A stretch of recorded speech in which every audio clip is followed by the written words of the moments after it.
Influyentes.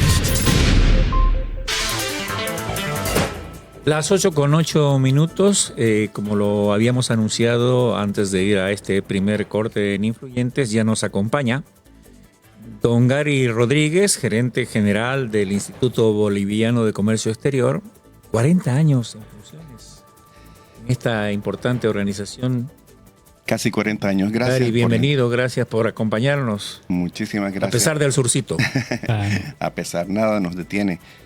Gracias por la invitación en primer lugar. Siempre es un gusto estar aquí en El Deber, la casa periodística por excelencia, como le digo siempre, el diario mayor.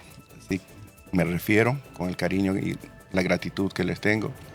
Un saludo cordial a la audiencia de Influyentes. Y sí, Dios mediante, en mayo del próximo año, 40 años de labor, de apoyar a la patria desde lo chiquito, ¿no? Haciendo en la cotidianidad de nuestras tareas nuestro aporte, creyendo que el comercio exterior puede ser un instrumento para el desarrollo, particularmente las exportaciones, y esperando de que los políticos no se vuelvan a equivocar en este tiempo que estamos viviendo, porque realmente no estamos jugando la vida. A partir de hoy, porque en el ámbito de la Asamblea Legislativa Plurinacional empieza el tratamiento de 5 leyes que son cruciales para el futuro del país. Así es, y yo creo que la principal de ellas, la ley de inversiones, porque los datos son concluyentes, ¿no? Yo creo que ha llegado un momento cuando la ciudadanía merece estar bien informada de por qué estamos en la situación que nos encontramos, qué es lo que ha pasado durante los últimos 20 años. Por eso digo que no se equivoquen los políticos a la hora de decidir, y por qué otros países nos están sacando ventaja en su desarrollo. Paraguay, sin ir lejos, ni qué decir Chile o Perú. Revisaba ayer un dato y es realmente lamentable. El año pasado, según información oficial, han llegado capitales a Latinoamérica por 194.000 millones de dólares. 194.000 millones de dólares han llegado en forma de inversión extranjera directa a América Latina y el Caribe. Y resulta que Bolivia recibe 620 millones. Y ojo, que hay una recuperación porque había caído en los últimos tiempos por la incertidumbre, etcétera. El mal entorno que ofrecemos al inversionista extranjero a niveles inferiores. Con esa recuperación y todo, apenas 620 millones de 194.000 millones. Ahora, ¿cuánto recibió Perú, que es apenas un poquito más grande que Bolivia? Casi 12.000 millones de dólares. Y Chile, que es más pequeño que Bolivia, con una geografía complicadísima, digamos, en términos de recursos, nosotros de lejos teníamos un acervo mayor. Chile recibió casi 15.000 millones de dólares. Y esta es una, vamos a decir, una repetición de otros años.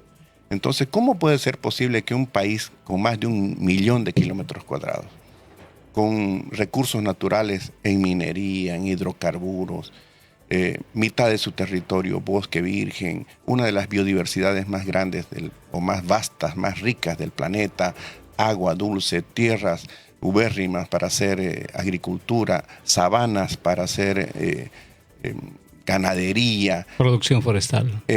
Claro, o sea, miren, con una riqueza en lo intangible, en historia, en cultura, en paisaje, en posibilidades de turismo, de ocio, de negocios, etcétera. ¿Cómo puede ser posible que todo ese potencial, con todos los pisos ecológicos habidos y por haber, ¿no es cierto? Todos los climas, microclimas, ¿cómo puede ser posible que ese potencial esté dormido y tengamos hoy día que ser más pobres que ayer?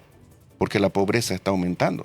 Claro. ¿Y cómo puede ser posible que a Bolivia haya llegado apenas el 0,3% de esos 194.000 millones de dólares? Algo mal hemos debido hacer. Entonces, yo creo que el diagnóstico hay que hacerlo y actuar en consecuencia, porque si no, vamos a seguir en este círculo vicioso de éxtasis, de jolgorio, de fiesta, y después crisis y lamento y dolor, y al final del día quien paga todo esto es el pueblo, ¿no? Gary, César de Castillo. Sí. Gracias, don Choco, cuando Gary Rodríguez comenzaba a trabajar en el Instituto Boliviano de Comercio Exterior, 86, 87, así. Bolivia estaba saliendo, por ejemplo, de la crisis de la hiperinflación. Ya se había puesto en vigencia el decreto 21060. Se había comenzado a cobrar impuestos con la famosa ley 843. Y también se había reducido el gasto público porque hubo la crisis internacional del estaño y Comibol prácticamente colapsó.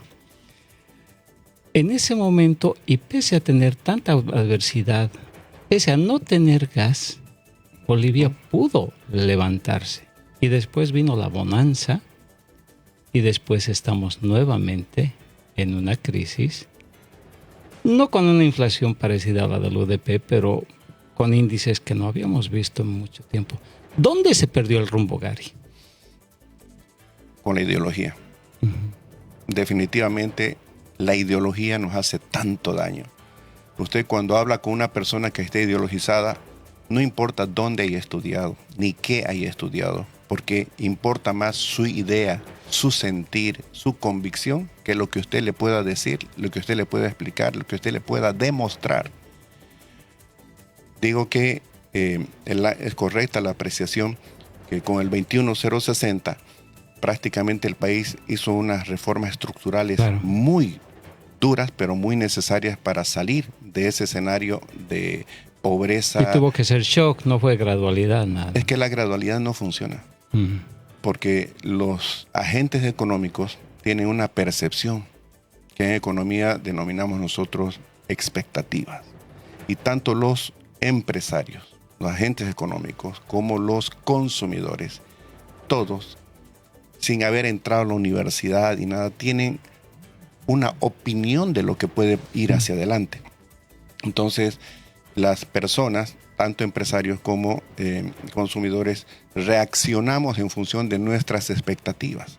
Si las expectativas son malas hacia adelante, se empiezan a tomar decisiones, ¿no? Por eso es que el dólar muchas veces sube o baja, pero no necesariamente por la oferta y la demanda, sino porque hay alguna aprehensión de gente de que dice, el dólar va a subir y compran más dólares y se entra en un círculo vicioso. Entonces esas sobrereacciones son las que perjudican. Ahora, cuando hay un shock y no hay esa previsibilidad de que las cosas pueden ir aumentando de precio o pueden ir empeorando, la gente asume el costo de ese shock, como lo asumió en el año 1985. 30,000 mineros salieron de las minas que eran deficitarias, pero ese sacrificio valió la pena para parar la inflación, valió la pena el sacrificio para reorientar la visión del Estado, que era populista, ¿no? No se olvide que estaba a la izquierda, estaba gobernando, y la COP de por medio, ¿no es cierto?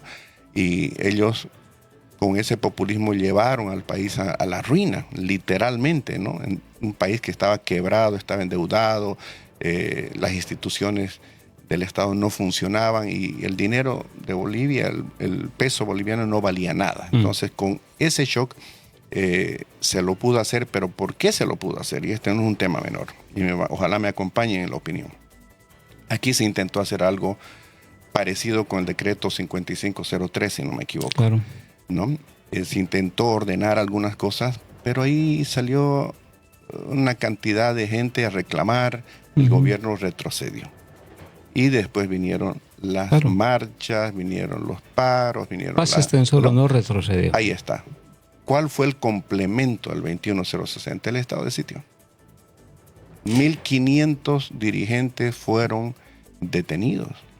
Y muchos de ellos fueron confinados. Sí, señor. Porque ahorita estamos en una paz, pero es una paz social aparente, porque hay estados de excepción. Es que allá no solamente se tomaron decisiones de carácter económico, sino también político. Porque el problema es de que si se quiere cambiar al país, hay que asumir el costo de haber hecho mal las cosas antes, pero los que han hecho mal las cosas antes son los que se oponen a que se hagan las cosas bien hoy día. Entonces complican al gobierno, y lo que hemos visto recientemente era en los bloqueos de mayo y junio que había un interés de tumbarlo al gobierno, ¿no? Ahora, son razones ideológicas incertidumbre, inestabilidad política, los factores que han incidido en esta distribución de recursos de la cooperación internacional? Claro, cuando yo digo ideología, estoy hablando con nombre y apellido, digamos, ¿no? Hubo un experimento, ¿no?, de llevar Bolivia al socialismo, desde el rótulo del partido gobernante Movimiento al socialismo. Y eso acabó en un estatismo, acabó en un populismo y en una dilapidación de los recursos que entraron en una cantidad increíble. Mañana, Dios mediante, El Deber me está publicando una columna que se llama ¿Cómo me dueles, Bolivia? ¿Cómo me dueles? Y me duele verdaderamente que gente que incluso ha apoyado en su momento al gobierno del MAS, hoy día está enfrentando al gobierno actual que está tratando de reenrumbar al país, sacarlo de esa ideología, dar un golpe de timón, iniciar un nuevo ciclo político y económico, para lo cual pues hay que tomar medidas. O sea, que la ideología, dijo el presidente del Estado, no da de comer, y eso está demostrado. Entonces, aquí lo que se tiene que imponer es el realismo y el pragmatismo para devolver la confianza. Hay tres cosas que hay que hacer.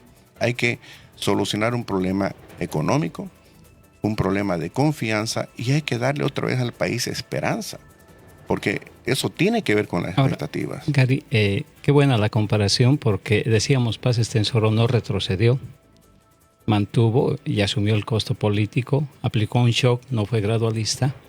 Pero otro tema no menor es que había el Pacto por la Democracia, ¿no? El acuerdo MNR-ADN, Paz Estenssoro, Banzer, y un oficialismo que con sus diferencias y sus matices, pero impulsó reformas fundamentales en lo que era el Parlamento de entonces. Ahora no hay pacto, y ahora el presidente lo dijo el 6 de agosto, no va a pactar con las organizaciones políticas, sino con la sociedad civil, pese a que es en el Parlamento donde se aprueban las leyes, ¿no? Entonces, un escenario bastante complejo al parecer.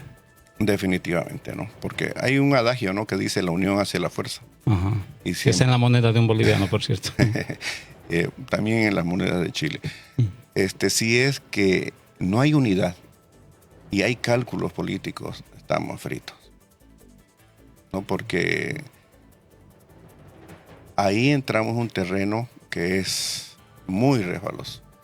Por eso yo cuando empezaba decía que ojalá los políticos no se equivoquen.